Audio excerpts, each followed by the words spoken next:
लखनऊ में महिला दरोगा का घर से अपहरण पर यूपी के कानून व्यवस्था पर उठे सवाल। चंद्रशेखर ने गृह मंत्री अमित शाह के बयान को बताया झूठा, सीएम योगी की उड़ाई मजाक।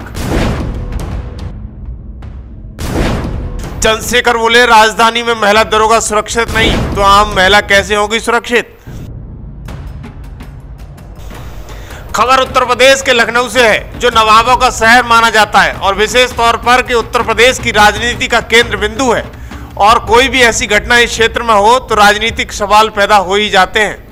दरअसल राजधानी के बाबू बनारसी दास थाना अंतर्गत रहने वाली महिला दरोगा का 2 युवकों ने घर से अपहरण कर लिया। महिला दरोगा को जान से मारने की धमकी दी गई। आइए बताते हैं कि पूरी घटना क्या है। राजधानी के बाबू बनारसी दास थाना अंतर्गत की रहने वाली महिला दरोगा को 2 युवकों ने उसके घर से अपहरण कर लिया।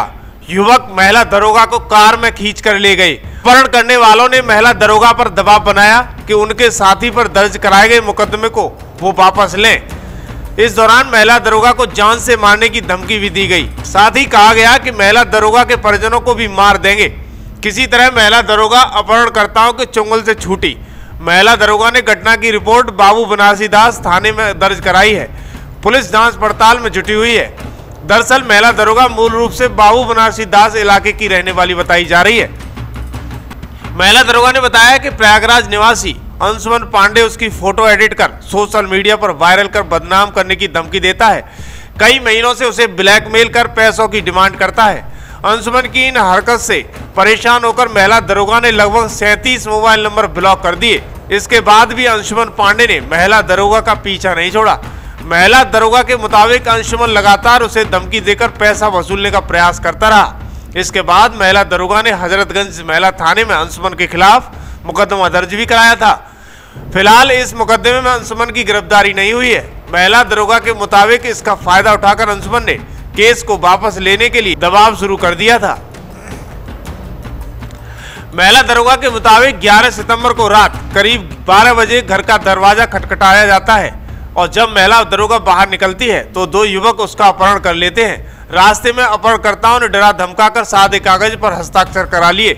इसके साथ ही धमकी दी गई कि यदि अंशुमन पांडे के ऊपर दर्ज कराए गए मुकदमे को वापस नहीं लिया गया तो उसे और उसके परिजनों को जान से मार देंगे। इस दौरान जब युवकों को पता चला कि महिला दरोगा ने 112 डायल कर दिया है तो उसे छोड़कर भाग निकले। इस बारे में बीबीडी थाना प्रभारी अजय नारायण ने बताया कि पीड़ित महिला दरोगा की तहरीर पर मुकदमा पंजीकृत कर लिया गया है। मामले की जांच पड़ताल की जा रही है। लेकिन इसके बाद राजनीतिक सवाल उठना शुरू हो गए हैं। कानून व्यवस्था पर सवाल हो रहे हैं क्योंकि ये महिला दरोगा के अपहरण का मामला है। इस पर सरकार को घेरते हुए सोशल मीडिया एक्स पर चंद्रशेखर आजाद ने लिखा, उत्तर प्रदेश की राजधानी लखनऊ के बीबीडी कोतवाली में तैनात महिला दरोगा को काफी समय से परेशान कर रहे सौदे द्वारा पूर्व में कई बार धमकाने और न मानने पर अपने साथियों के साथ घर से ले जाकर बंधक बनाकर केस वापस लेने का दबाव बनाने का मामला उत्तर प्रदेश में महिला सुरक्षा के तमाम दावों की पोल खोलने वाला है। वहीं उन्होंने लिखा कि सीएम योगी आदित्यनाथ जी के राज में उत्तर प्रदेश की विफल कानून व्यवस्था को छिपाना और जनता को बरगलाने के लिए गृह मंत्री अमित शाह जी द्वारा झूठ बोला जा रहा है। 16 साल की बच्ची भी गहने को लेकर रात 12 बजे भी उत्तर प्रदेश की सड़कों पर चल सकती है। आज नासूर बनता जा रहा है, झूठ के पांव नहीं होते। वहीं चंद्रशेखर लिखते हैं कि राजधानी लखनऊ में ही महिला पुलिस घर में सुरक्षित नहीं है तो पूरे उत्तर प्रदेश में आम महिलाएं सुरक्षा की उम्मीद कैसे कर सकती हैं। लेकिन अब ये सवाल पैदा होता है, क्या वाकई उत्तर प्रदेश में कानून व्यवस्था लचर होती जा रही है या फिर इस घटना के पीछे महिला दरोगा भी कुछ छुपा रही हैं। लेकिन फिलहाल में सांसद चंद्रशेखर ने बीजेपी सरकार को आड़े हाथों लिया है और यूपी की राजनीति पर विशेष ध्यान रखना शुरू कर दिया है और सवाल भी उठाना शुरू कर दिया है।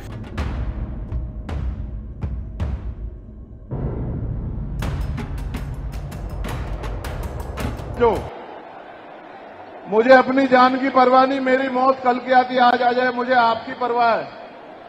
वरना मुझे आप लोग परेशानी होती, मुझे क्या फर्क पड़ता। आप अपनी जगहों पे बैठ जाओ, फिर से कह रहा हूं बैठ जाओ। मैं मानता हूं कि ग्राउंड छोटा पड़ गया, मैं मानता हूं, मैं आपकी बात को समझता हूं।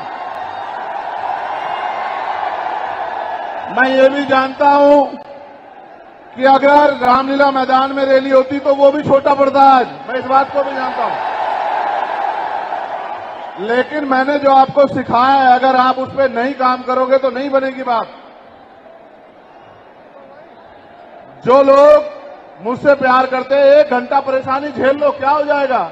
हम किसान मजदूर के बच्चे हैं, हम किसान कमेरे वर्ग के लोग हैं, हम वो लोग हैं जो सफाई का काम करते हैं, हम वो लोग हैं जो मजदूरी काम करते हैं, हम वो लोग हैं जो बिल्डिंगें बनाते हैं, हम लोग हैं जो खेतों में काम करते हैं। हमें आदत है परेशानियां सहने की, तो सह लो, क्या हो गया। अगर आप मेरे लिए कहे के बाद इतना नहीं कर सकते तो फिर क्या फायदा है। अगर आप बैठ जाओगे तो मैं अपनी बात रखूंगा, वरना वचन देता हूं कि अपनी बात नहीं रखूंगा। आप जानते हो मेरे नेचर को, मैं वचन देके नहीं मुकरता हूं। अभी आपको तय करना है, इधर वालों को भी कह रहा हूं।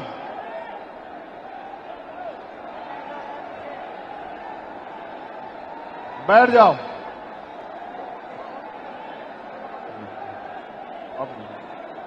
अपने अपने मोबाइल जेब में गिरो, डालो अपने अपने मोबाइल।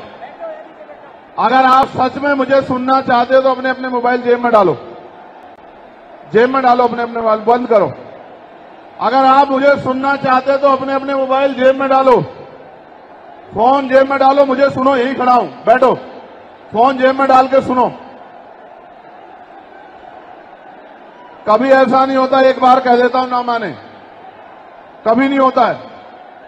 आज तक का रिकॉर्ड है, एक बार मेरी कही गई बात के बाद दोबारा मुझे नहीं कहना पड़ा है, कभी नहीं हुआ आज तक ऐसा। ये जोश है, ये अनुशासनहीनता, मैं नहीं जानता हूं।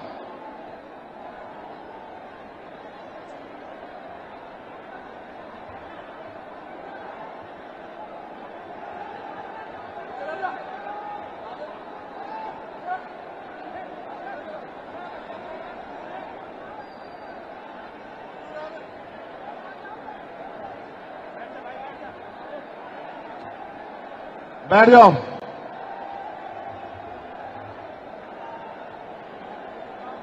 जय भीम। अपनी बात को शुरू करते हुए बहुजन समाज में सभी जाति धर्मों में जन्मे सभी संतों, गुरुओं और महान पुरुषों को नमन करता हूं। सम्मानित साथियों, आज देश के कोने कोने से चल के आए बहुजन समाज के बहादुर योद्धाओं, इस मंच पर उपस्थित आजाद समाज पार्टी भीम आर्मी के सभी सम्मानित नेताओं,